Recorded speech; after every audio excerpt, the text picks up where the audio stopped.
Pebrero a 10, 2026.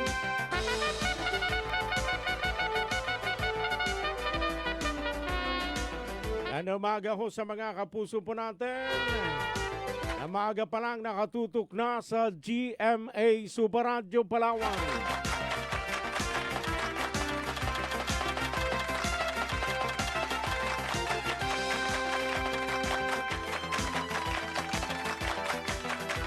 Ano umaga ho sa mga nilalamig.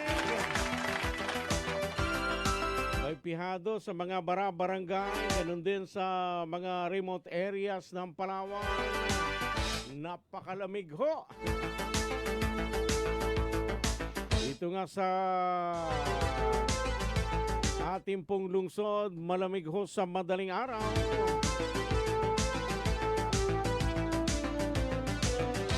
Ano umaga ho sa inyo, lalo na sa mga magulang na naghahanda na ho ng almusal ng kanilang mga anak, mga estudyante.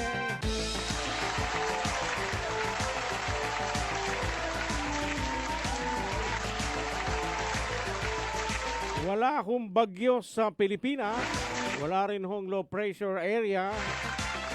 Ngayon hong umiiral sa Visayas at Mindanao ay Shareline. At sa bahaging Luzon naman ay Amihan.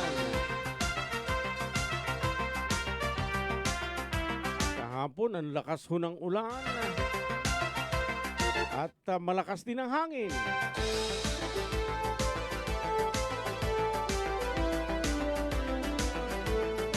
Mga kapuso, sa ngalan po ng aming po mga kasamahan sa News and Public Affairs ng GMA Super Radio Palawan. Sa ngalan din po mga kapuso ng aking pong partner sa bahaging teknikal, Super Lolito Tolit sa Suiza.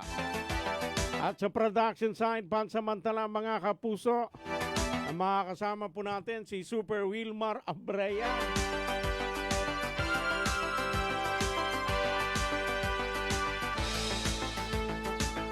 Mula sa isang lungsod dyan po sa norte. Susunod na panahon, magiging alkalde rin ho ng lungsod ito. Darating na panahon. Lalo na pag bumalik ito dyan sa bayan ng Kuyo.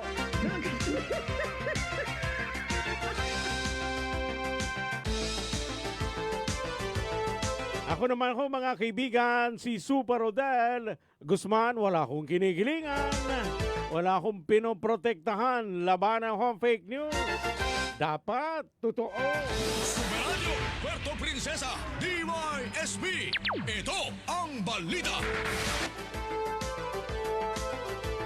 Ganda umaga ho sa mga kapuso po natin. Ano ho, na nagkakape sa mga oras na ito.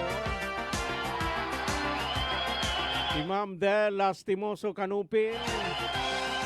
Yan po sa Barangay Mauyo, nakatutok na ho sa atin habang nagkakape. Si Sir Del Aniscal naman.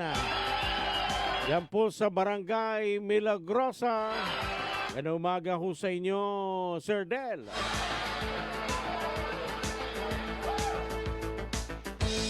Si Ma'am Alilia Sulen Kayabo. Miyad na silam. Nabati ko lang ho dito sa Barangay Santa Cruz, Cagayan Silio, Palawan. Yan umaga ho sa mga kapuso po natin dyan po sa Barangay Santa Cruz. Yan po sa bayan po ng Cagayan Silio. Meron palang Santa Cruz doon, kaya marami din Cagayanin dyan po sa Barangay Santa Cruz, dito po sa Puerto Princesa.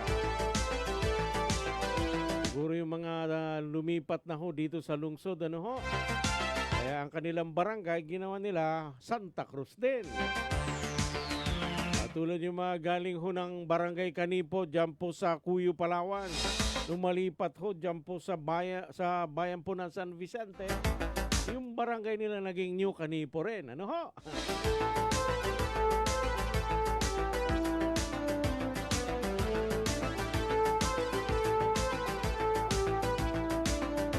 5:19 na ho ng umaga mga kaibigan.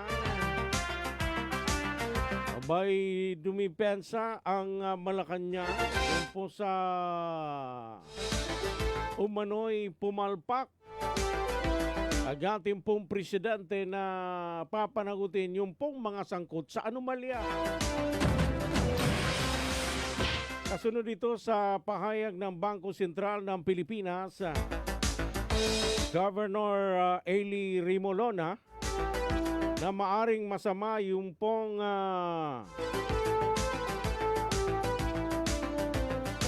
magiging masama muli yung Financial Action Task Force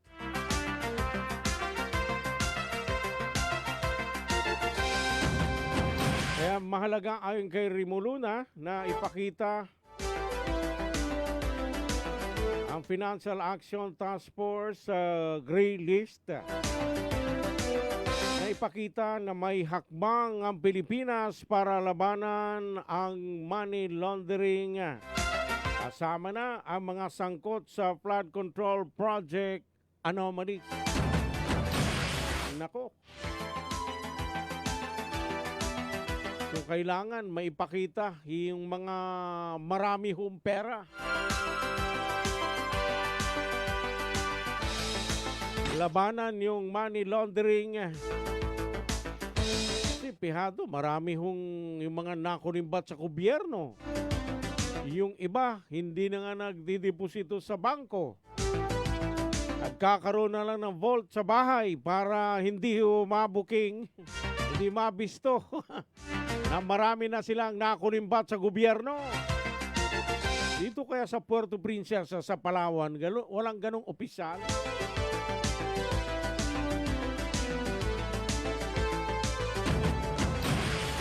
Magandang umaga kay Mambing Dave. Matagal-tagal ko hindi nakita yung pangalan ni Mambing. Kay Ma'am Evelyn Paduga Dator, good morning. Super lamig mga kapuso. Kay Ma'am Risa Bungay, watching from Barangay San Rafael.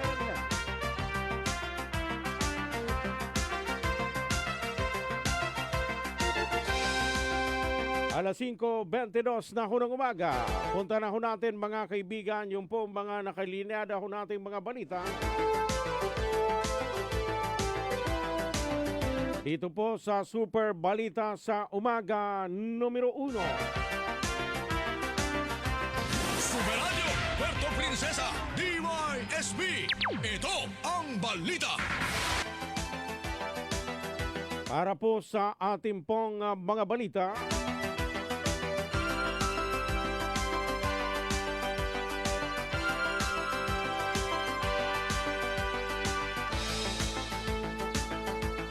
sa tingin umano ng Environmental Legal Assistance Center o ELAC, dapat ay comprehensive assessment o study dapat gawin o gamitin sa tungkol sa epekto ng nangyayaring quarry operation sa Barangay Langogan na inireklamo ng mga residente. Sa panayam kay Attorney Cherty Mayo Anda ng ELAC, nagpahayag ito ng pangamba na baka magkaroon ng misinterpretation kung environmental impact assessment ang gagamitin dahil ginagawa umano ito ng isang proponente. Ang usapin umano sa Langogan ang dapat gawin na isang multi-agency body para pag-aralan kung ano ba ang naging epekto ng quarry operation sa barangay. Ano lang namin, ang komentaryo doon sa follow-up letter namin last week ay sana comprehensive study na lang or assessment ang gamitin. Kasi pag environmental impact assessment, mami-misinterpret na related sa doon sa environmental impact statement system ng Presidential Decree 1586 na ginagawa ng proponents. Ito kasi ay dapat gawin ng isang multi-agency body or a third-party group na may mga experts, scientists at iba ding mga bahagi ng pamalaan, pati yung pamayanan, para pag-aralan kung ano ba ang naging epekto ng pagkakwari doon sa barangay. Alas 5:24 na ho ng umaga. Superadyo, Puerto Princesa, DYSB. Ito ang balita. Sa pananaw umano ng ELAC ay talagang kailangan ng komprehensibong assessment sa quarry operation. Hindi lamang umano sa Langugan, kundi pati sa iba pang lugar sa Puerto Princesa. Ani anda maliwanag umano na ang problema na umano sa quarry dito sa lungsod. Kailangan umano ito, subalit nakikita ni Anda na may problema sa pagpapatupad. Anya, hindi man pwedeng isantabi ang problema at hindi pwedeng idahilan na wala nang magagawa dahil sa pagbabago ng klima. Dahil kung mayroon na nga manong geohazard o climate vulnerability, ay mas lalo nga manong dapat na maging maingat tayo at magkaroon ng safeguard at dapat huwag payagan ng walang pakundangan, mga kapuso.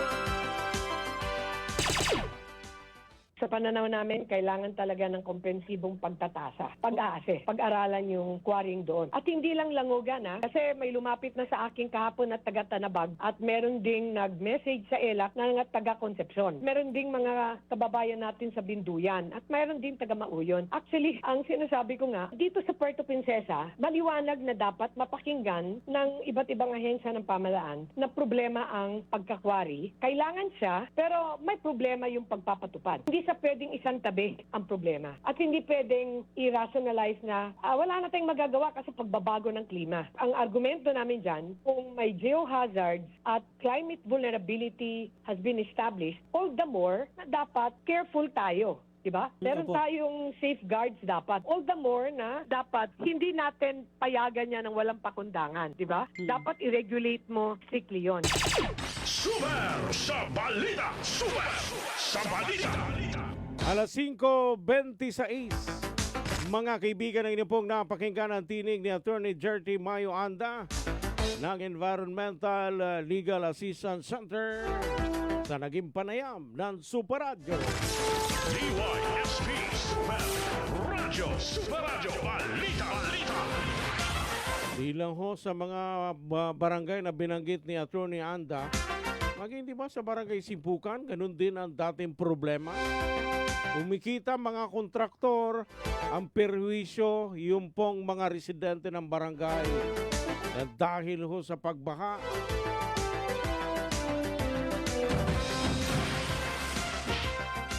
Samantala mga kaibigan, na yung pa kay Attorney Anda, kung ang pagbibintangan ng mga opisyalis sa climate change ay mapanganib ito sa mga mamayan. Ano ang tinuturo lagi ng ilang mga opisyal ay ang pagbabago ng klima ang sinasabing dahilan. Kung sinasabi nga mano ng mga opisyalis sa may climate change, ay pareho lang mano sila ng ELAC kung kaya't mas magkaroon ng assessment sa mga lugar.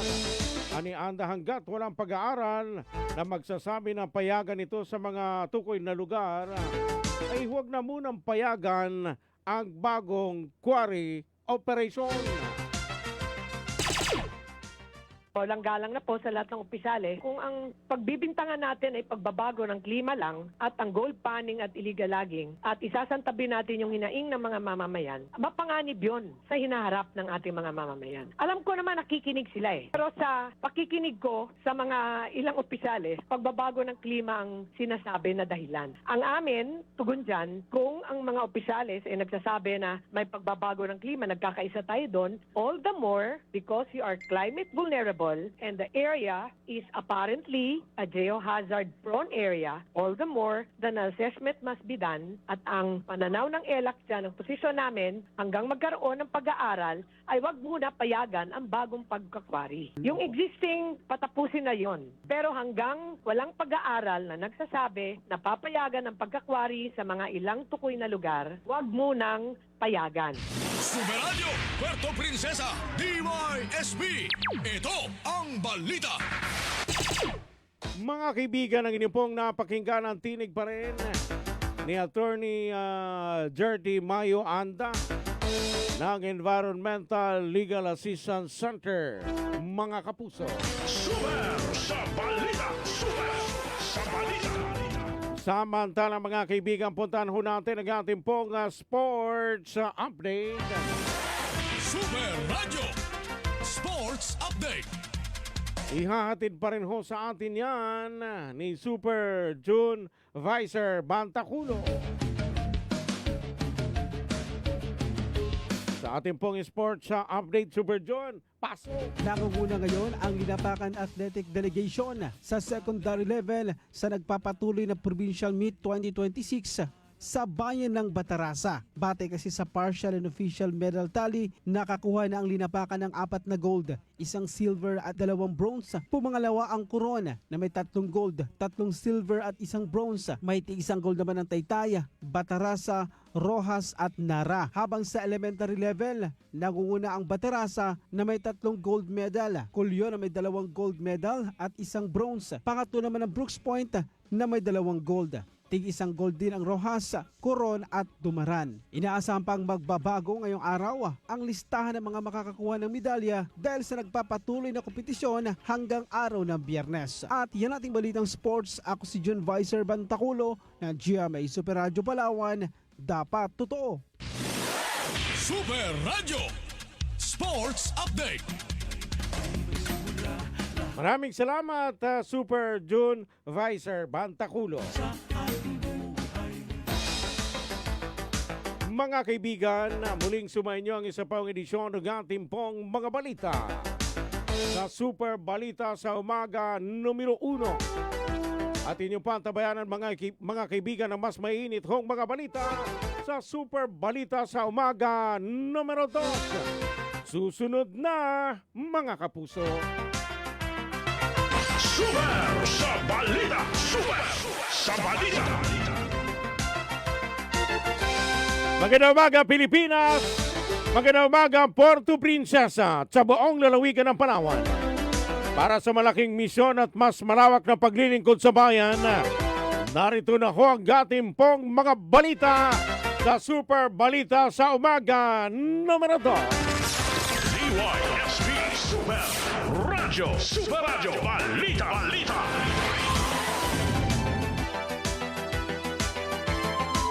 Mga kapuso, sa inilabas na ulat ng Pag-asa, kaninang alas 5 madaling araw, ang Visayas ay apektado ng share line.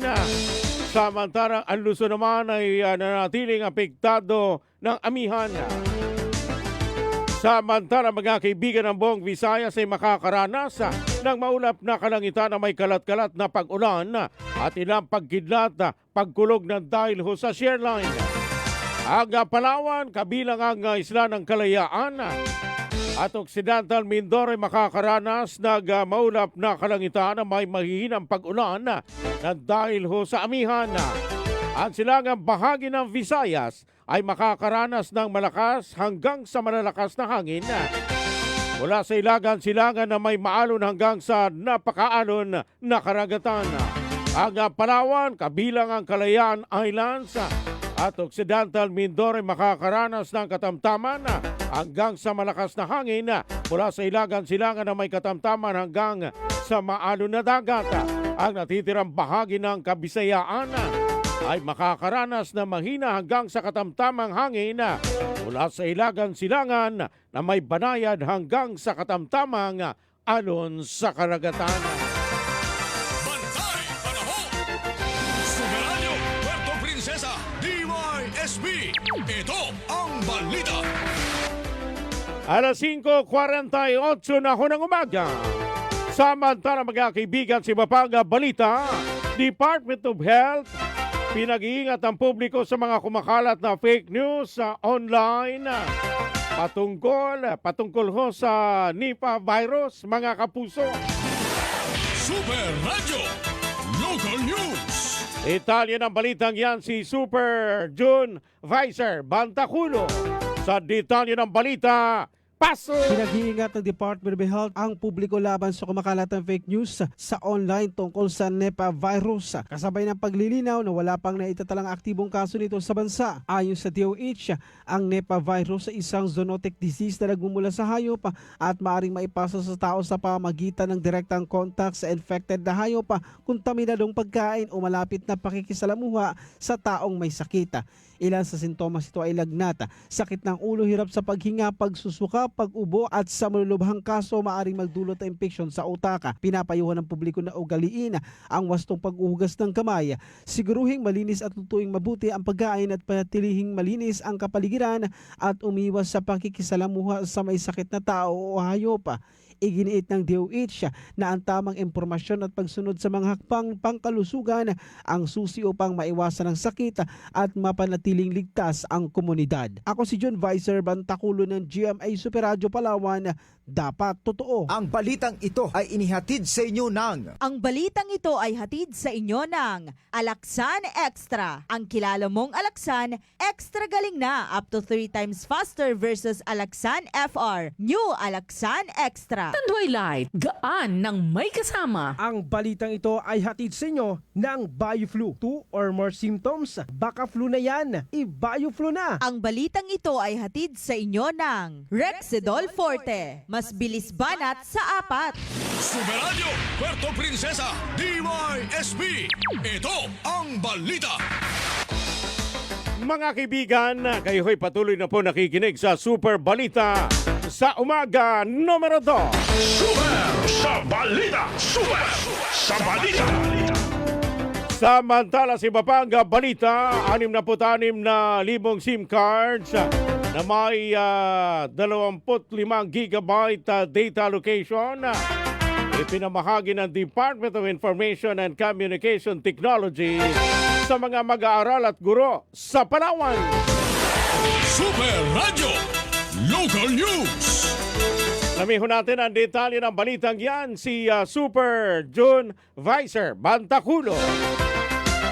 Mayroon po ang detalye ng balita. Paso! Aabot sa 66,000 na libreng SIM cards ang ipinapamahagi ng Department of Information and Communications Technology sa mga mag-aaral, guro at kawani ng paaralan sa iba't ibang munisipyo sa lalawigan ng Palawan. Sa naging kapihan ng Philippine Information Agency Palawan, ayon kay Engineer Virgo Pinangay, ang Provincial Officer ng DICT Palawan, na ang bawat SIM card ay may 25 gigabyte libreng data kada buwan sa loob ng isang taon. Tinitiyak rin ng ahensya na hindi magagamit ng mga benepisyaryo ang mga data sa mga ipinagbabawal na site gaya ng pagsusugal dahil otomatiko na itong nakablock. Layunin ng inisyatibo na matulungan ng guro at estudyante sa kanilang mga gawain sa pamagitan ng libreng access sa internet, lalo na sa mga lugar na wala pang free wifi. Ako si John Vicer Bantaculo ng GMA Super Radio Palawan. Dapat totoo.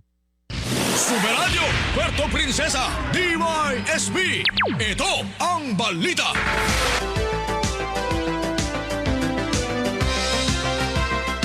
Alas 5:52 na ako ng umaga. Tuloy-tuloy po tayo mga kapuso sa ating pong baga-balita. Isang banging isda na iligtas matapos pong tumaob ang bangka. Kanilang sinasakyan dyan po sa Aburlan, Palawan. Super Radio Police Report. Alamin ko natin ang detalye ng balitang yan, si Super Kenneth Calumbresa sa detalye ng balita. Paso! Pero sa 66 anyos na mga isda ang nailigtas ng mga tauhan ng Aburlan Municipal Police Station katuwang ang Barangay Peacekeeping Action Team o BPATS at ilang residente matapos tumawag ang kanyang sinasakyang bangka sa kanilang sakop ng Barangay Apurwan sa bayan ng Aburlan, Palawan bandang alas 10 kahapon ng umaga. Ayon sa pulisya, isang estudyante ng Apurawan National High School na kinilalang sa alias Sam ang humingi ng tulong sa mga pulis na naka-duty sa West Coast Aburlan matapos mapansin ang isang bangkang lumubog sa layo higit kumulang 3 kilometro mula sa baybayin. Agad naman na rumasponde mga kapulisan kasama ang mga miyembro ng BPAT at ilang residente ng Sitio Santo Niño at nagsagawa ng rescue operation. Nasagip naman ang biktima na kinilala sa alias Namara, 66 years old at residente ng naturang barangay. Ayon sa kanya, pauwi na umuna siya mula sa pangisda nang biglang hampasin ng malalakas na alon ng kanyang bangka na naging sanhi ng pagtaob nito. Tinangkapan niyang itulak ang bangka pabalik sa dalampasigan, subalit lalo itong inalod palayo dahil sa malalakas na agos at pagkasira ng mga palatik. Nagpaabot naman ito ng pasasalamat sa mga kapulisan at sa lahat ng mga katuwang na nagtulong-tulong upang siya'y ma-rescue dahil sa kanilang maagap na pagtugon ay nailigtas ang kanyang buhay. Ako si Kenneth Calobris ng GMA Super Radio Palawan. Dapat totoo. DYSP Super Radyo Balita. Mga kaibigan, ang tamang oras sa Pilipinas, alas 5:54 na ng umaga. Super Radio Puerto Princesa DYSP. Ito ang balita. Samantala sa iba pang balita, temporary suspension of sailing sa karagatan sakop ng Puerto Princesa ipinatupad ng Philippine Coast Guard dahil sa epekto ng Shareline. Super Radio Local News. Alamin ho natin ang buong detalye ng balitang yan, si Super June Vicer Bantaculo. Sa detalye ng balita, paso! Ipinatupad ng Philippine Coast Guard ang temporary suspension of sailing sa mga maliliit na sasakyan pandagat sa karagatang sakop ng Puerto Princesa. Kasama rin ang bayan ng Nara at Abulan, bunsod ng nararamdamang epekto ng Shareline at Amihan. Batay sa nilabas sa Sea Travel Advisory ng Coast Guard Station Central, Palawan, hindi pinapayagang maglayag ang mga nasa 15 gross tonnage pababa ng mga bangka dahil sa malakas na hangin at malalaking alon na delikado sa mga ito. Paalala ng PCG sa mga mangisda na panatilihing maging alerto at mapagmatsyag sa karagatan at bantayan ang lagay ng panahon at ang ilalabas na abiso ng Philippine Coast Guard. Ako si John Vicer Bantaculo ng GMA Super Radio Palawan, dapat totoo. Super sa balita. Super sa balita. Alas 5:56. Samantala mga kaibigan, balikan ko natin ang balita mula kay Super Kenneth Calumbre. Isang most wanted person sa lungsod sa kasong panggagahasa, arestado naman ng mga otoridad sa Barangay Santa Lourdes. Super Radio Police Report. Detalye ng balitang yan, Super Kenneth Calumbre.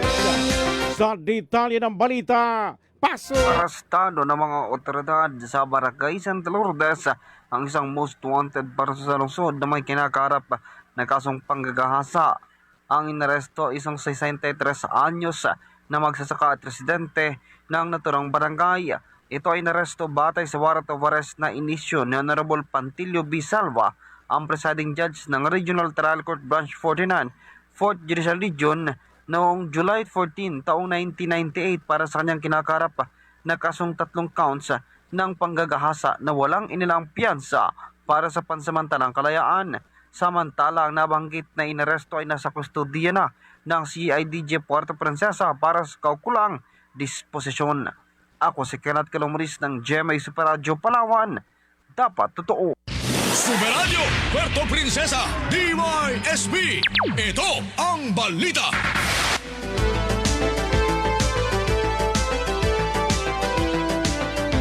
Matagal na yung mandamiento de aresto. Buhay pa si dating Judge Pantilio Salva. Matagal talaga nagtago sa batas. DYSP Super Radio Balita. Samantala mga kaibigan, magandang balita ho para po sa mga estudyante na gusto kong maging veterinaryo. Ito po sa lalawigan ng Palawan at lungsod ng Puerto Princesa. Masusin tinalakay sa pagdinig ng Committee on Higher and Technical Education ng Kamara de Representantes ang mga mahalagang panukala na naglalayong higit pampatibayin at paunlarin ang mas mataas at teknikal na edukasyon sa buong bansa. Bilang ho sa naturang prioridad ay ang pag-aproba ng House Bill number 4628 na inakda ni Congressman Hila Costa Jr. na ikatlong distrito ng Palawan na naglalayong magkaroon ng College of Veterinary Medicine sa Western Philippines University sa bayan ng Abulan. Ang planong ito ay isang hakbang upang mailapit ang dekalidad at abot kayang edukasyon veterinaryo sa ating mga magsasaka, sa kabatang mag-aaral at sa buong rehiyon ng Mimaropa. Dahil kung sakasakali, kauna-unahan ho ito dito po sa rehiyon ng Mimaropa.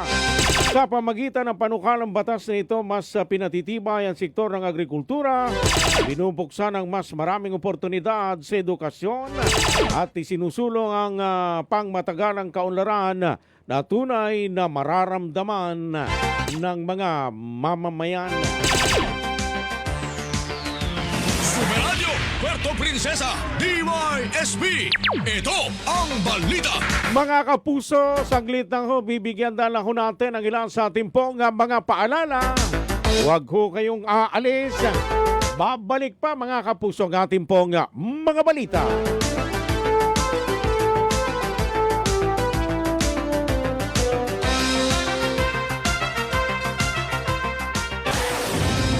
Mga kaibigan, puntahan po natin ang iba pa sa ating pong mga balita. Sa panayam ng Superradyo kay Board Member Ryan Maminta ni Kalawang Distrito ng Palawan, kaugnay sa pahayag ni Senador Rodante Marcoleta na i-give up na lang ang Kalayaan Island Group. Marin yan tinutulan ito dahil may political jurisdiction dito ang Palawan at Pilipinas na matagal ng teritoryo ng bansa. At doon sa pahayag na i-give up, isuko, ipamigay ang Kalayaan Island Group, PIG. Kasama dyan yung munisipyo ng Kalayaan at yung Barangay Pag-asa. At yung mga kababayan natin na nakatira po dyan sa isla ng Pag-asa. At mayroong administrative and political jurisdiction ng Palawan. At ang bansang Pilipinas ay hindi po maaari at hindi kailanman pwedeng i-give up ang patagal ng teritoryo ng ating bansa at ng isa sa mga munisipyo ng lalawigan ng Palawan. Ang balitang ito ay inihatid sa inyo ng Ang balitang ito ay hatid sa inyo ng Rexidol Forte. Mas bilis banat sa apat. Tanduay Light, gaan ng may kasama. Ang balitang ito ay hatid sa inyo ng Alaksan Extra. Ang kilala mong Alaksan, extra galing na up to 3 times faster versus Alaksan FR. New Alaksan Extra. Super sa balita. Super sa balita. Samantala mga kaibigan sa kaugnay na balita, kung saan mali ang interpretasyon ng senador na tila hindi malinaw kung hanggang saan ang hangganan ng teritoryo ng bansa sa lugar. Dahil anya meron naman exclusive economic zone na 200 nautical miles na tinatawag. Mali po para sa akin yung interpretasyon eh. Kasi iba naman yung nandoon sa exclusive economic zone na 200 nautical miles galing dito sa atin at galing sa mga iba pang mga lugar sa Pilipinas katulad sa Northern Luzon doon sa pagiging teritoryo ng Kalayaan sa bansang Pilipinas. Hindi po para sa convenience lamang ay isusuko natin kasi strict tayo doon sa definition ng 200 nautical miles na sinasabi.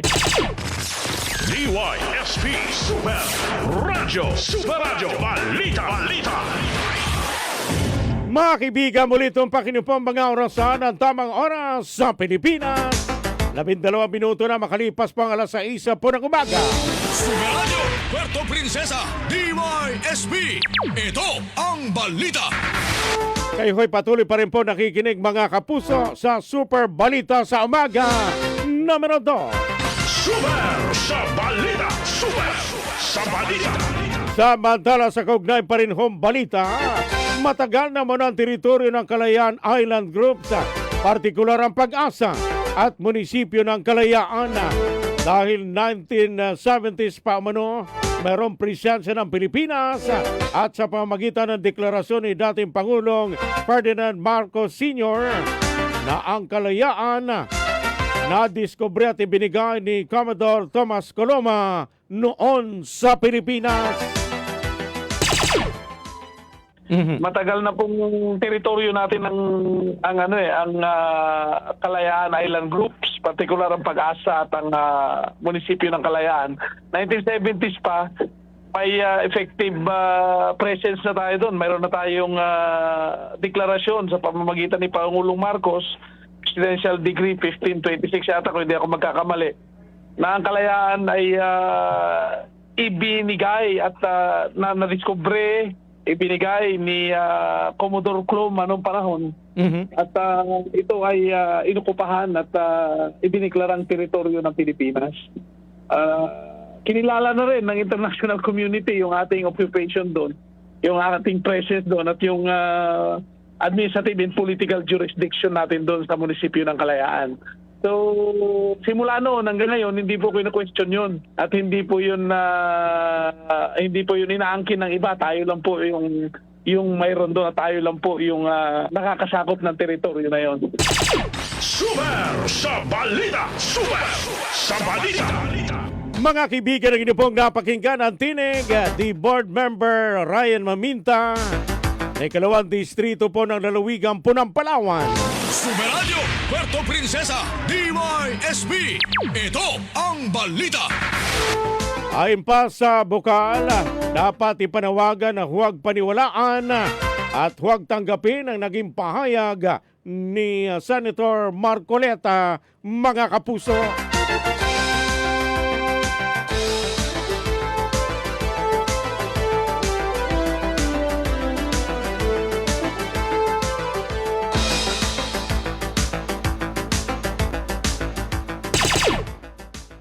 Kung sa punto na para sa pagmamadali umano o kadalian ng mga bagay-bagay ay give up natin siya o isuko. Kanino natin isusuko? Saan natin isusuko? 'Di ba? Isa pang tanong 'yun eh. 'Di ba? Sa China ba o sa ibang ano? O paano ba? 'Di ba? Dahil ba sa ganitong tunggalyan isusuko natin siya? Kanino? Ay pag sinuko natin 'yun, parang sinuko na rin natin ng Palawan, parang sinuko na rin natin ng Pilipinas. Kasi matagal na po nating teritoryo. At maliban doon, ilang 'yun pagsuko basta sa teritoryo, pag-amin nyo na tayo walang magagawa at hindi natin kayang depensahan yung ating teritoryo. Ay kapag isinuko natin, susunod na isusuko natin, Palawan. Iba pa mga isla dyan sa West Philippine Sea na mayroon tayong actual claim na sinasabi. Hindi po maaaring mangyari, Manong. At hindi pwedeng isuko na lamang yon at kilalanin kung kanino man natin isusuko. Dapat ipanawagan na huwag paniwalaan at hindi katanggap-tanggap. Kung aabot sa punto na kundinahin natin ang ganyang mga sinasabi, dahil hindi sa tingin natin ay hindi pabor sa interes ng Pilipinas at ng Pilipino at walang dahilan para gawin yan, ay dapat nating gawin at dapat nating suportahan yung mga kababayan natin, partikular yung mga leader natin na patuloy na tumitindig para po sa kapakanan ng ating teritoryo at patuloy na paglaban para sa pagiging kabilang ng munisipyo ng Kalayaan, ng Barangay Pag-asa at ng Lalawigan ng Palawan sa parte ng Pilipinas. Super sa balita! Super sa balita! Mga kaibigan, ang inyo pong napakinggan ang tinig pa rin ni Board Member Ryan Maminta ng Ikalawang Distrito po ng Lalawigan po ng Palawan. Super Radio Puerto Princesa DYSB. Ito ang balita. Alas 6:17 na ho ng umaga. Super sa balita! Super sa balita! Samantala, mga kaibigan, sa naging pahayag naman ni Vice Mayor Maurice Philip Albayda, munisipyo ng Kalayaan, aniya bago sila nag-react sa naging pahayag ni Senator Marcoleta, ay binigyan nila ng benefit of the doubt na baka may ibig sabihin, may iba pang ibig sabihin ng senador. Pero sa paulit-ulit niyang pakikinig sa pahayag ng senador, ay tila sinasabi nito ay ganun pa rin, i-give up ang Kalayaan Island Group. Before we react, ay binigyan natin ng benefit of the doubt. Baka nga naman may ibang ibig sabihin si Senator Marcoleta. So we try to listen from the video of the commission on appointment. Kahit anong pagbalik-balik na rin ko, for whatever context siguro yung ibig niya sabihin, parang ganun pa rin. Parang ang labas ay i-give up na lang. So, the reaction ay siyempre masasaktan. Offensive yun, insulting, lalong-lalo na sa atin pong mga magigiting na mamamayan. DYSP Super Radio Balita. Mga kaibigan, naging po napakinggan ang tinig ng Vice Alcalde ng Kalayaan, Palawan, Vice Mayor Morris Philip Alexis Albayda. Super sa balita. Samantala, masakit umano ito para sa kanila, lalo na kung makikita ang sakripisyo ng mga residente sa isla dahil simple ang buhay na meron sila at pasasalamat na meron munisipyo ng Kalayaan at hindi sila pinababayaan. Oo, ay talaga masakit po. Lalong-lalo na kung makikita po natin yung sakripisyo po ng ating pong mga magigiting na mamamayan sa isla. Yung the way, the simplest lives they live, and the way they look at life, how grateful they are that there is this municipality of Kalayaan na talaga pong pinapangalagaan po sila at hindi po pinapabayaan. Super Radio Puerto Princesa DYSP. Ito ang balita. Samantala, kung babalikan naman naging pahayag ng senadora noong nakalipas na taon na sinasabi nito ng West Philippine Sea ay guni-guni lang. Pero ayaw niya maging personal. Kaya ang gusto nito hilingin sa Senado ng Pilipinas na baka sakali strike down ang pahayag ni Marcoleta. Dahil ayaw nilang maging basihan ng mga susunod ng mga mambabatas at gamitin ng China ang naturang pahayag. Kung babalikan natin, last year sabi niya ang West Philippine Sea guni-guni lang eh. Diba? So, I don't want to be too personal. Kaya nga sabi ko, kung titingnan natin, I still want to be rational and logical when it comes to this. Ang gusto na lang po natin, hilingin po sa Senado ng Pilipinas, particularly sa Commission Appointment, na baka sakali po i-expunge or strike down na lang po yung statement na yun. This is not for me to be too personal on it. Yun lang naman po kasi ayaw naman po natin na kagawian or maging basihan ng mga susunod na mambabatas ng Pilipinas o baka gamitin pa ng bansang China yung naratibong yan. Sasabihin sa Senado ng Pilipinas may record dyan, sinabi na i-give up na lang ang Kalayaan Island Group, which hindi po natin, hindi katanggap-tanggap by all means po, lalong-lalo na po sa bayan po ng Kalayaan. DYSP Super Radio Balita. Mga kapuso, inyo pong napakinggan ang tinig pa rin ng Vice Alcalde ng Bayan ng Kalayaan, Morris Philip Albayda, sa naging panayam ng Super Radio. Ulit tumpak niyo po mga orasan, mga kaibigan, ng tamang oras sa Pilipinas, alas 6:21 na ako ng umaga. Super sa balita. Samantala mga kaibigan, sa kaugnay parehong balita, ayon pa sa Vice Alcalde ng Kalayaan, may mga claim romano sa social media na ideklara na persona non grata itong si Senador Marcoleta. Pero ito ay dahil sa emosyon ng mga tao, pero paliwanag nito na ang pagdideklara ng persona non grata ay symbolikal kapag Pilipino. Pero kapag dayuhan ay legal. Pero sa sitwasyon ni Marcoleta ay binuto siya ng tao bilang senador. Kaya ang dapat gawin ay condemn na lang ang pahayag nito at burahin ang record nito sa Senado. Well, yes, there is a claymore and we would like to put that into valid emotion of our people. But we also would like to give a comprehensive understanding of persona non grata. Pagka ito po ay Pilipino, ang binigyan natin persona non grata, symbolical po yan. Kapag ka po foreigner, since nakalagay po yan sa Vienna Convention, ay yan ang legal. Pero sa kalagayan po ni Senator Marcoleta, mukha din siya ng soberenya eh. There's a sovereign electorate who voted and elected him as a senator. So, not becoming too personal on that, not becoming too emotional on what he had said, ay siguro just to condemn the statement and to expunge it sa record ng Senado would suffice na siguro magiging DYSP Super Radio Balita. Mga kapuso, kayo ay patuloy pa rin po nakikinig sa Super Balita sa umaga numero 2. Super sa Balita.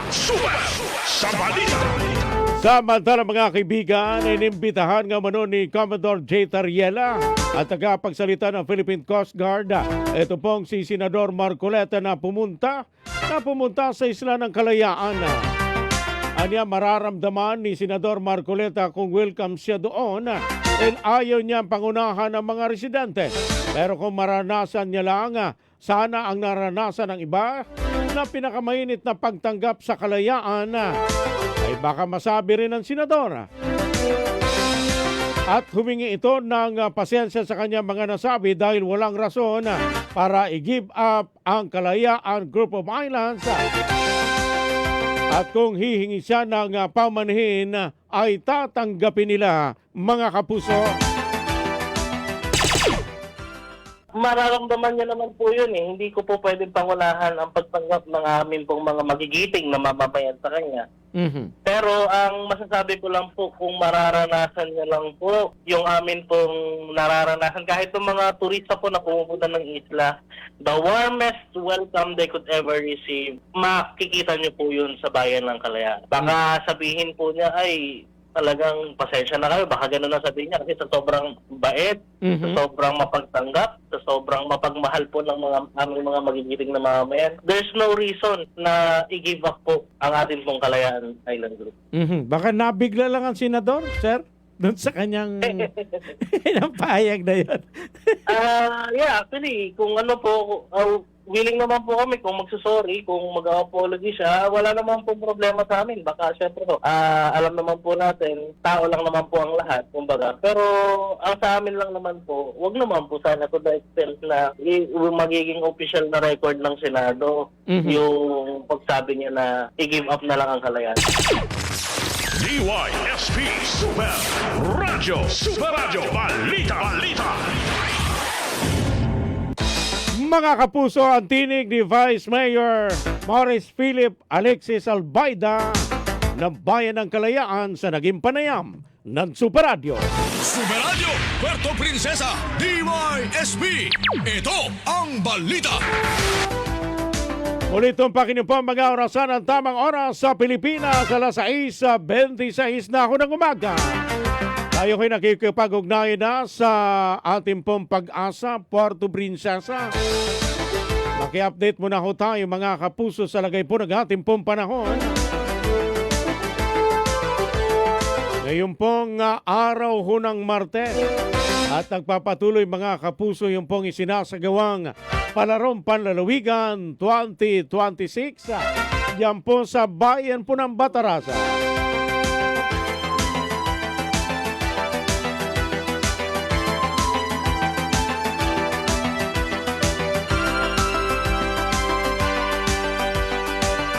Nasa linya ho natin si Sir Mark Macolor ng DOST Pag-asa, Puerto Princesa.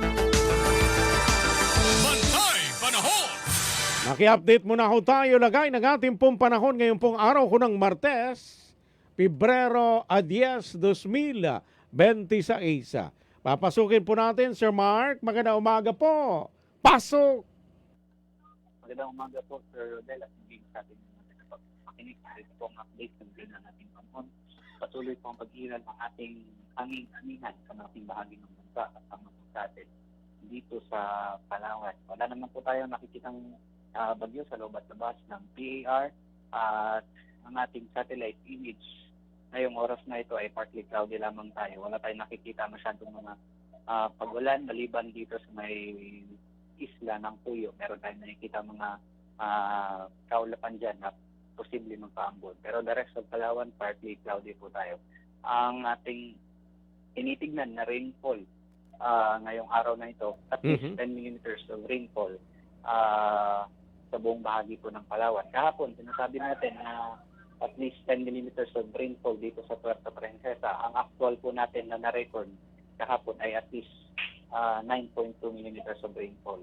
So medyo konti lamang po dito sa may Puerto Princesa. Ang ating karagatan, dahil po may kalakasan pa rin ang ating hangina, nasa 4 na metro pa rin po ang tinataas ang alon dito sa may western seaboards. Dito naman po sa may Sulusing, nasa 3 metro pa rin. Wala naman pong gale warning pero matataas po ang ating alon. Ang ating araw ay sumikat ng 6:25, lulubog ng 6:12 na hapon mula sa Pag-asa, Bacolod, Recta Manila. Bantay Panahon! Mga kaibigan, ninyo pong napakinggan si Sir Mark Macolor ng DOST Pag-asa, Puerto Princesa. Maraming salamat, Sir Mark, at ganoon din sa inyo pong mga kasamahan dyan po sa Pag-asa, Puerto Princesa. Superadyo, Puerto Princesa, DYSB. Ito ang balita. At yan ang mga balitang dapat ninyong malaman ngayon pong araw ko ng Martes, Pebrero 10, 2026. Kami po ang inyong sandigan ng katotohanan. Ako po ang inyong pong kapuso, Super Rodel Guzman. Para sa malaking misyon at mas malawak na paglilingkod sa bayan, buong puso kami para sa Pilipino. Maraming salamat ho sa inyong pong pakikinig. Ito ang Super Balita sa Umaga, numero 2. Labanan ng fake news, dapat totoo. Super sa balita. Super sa balita.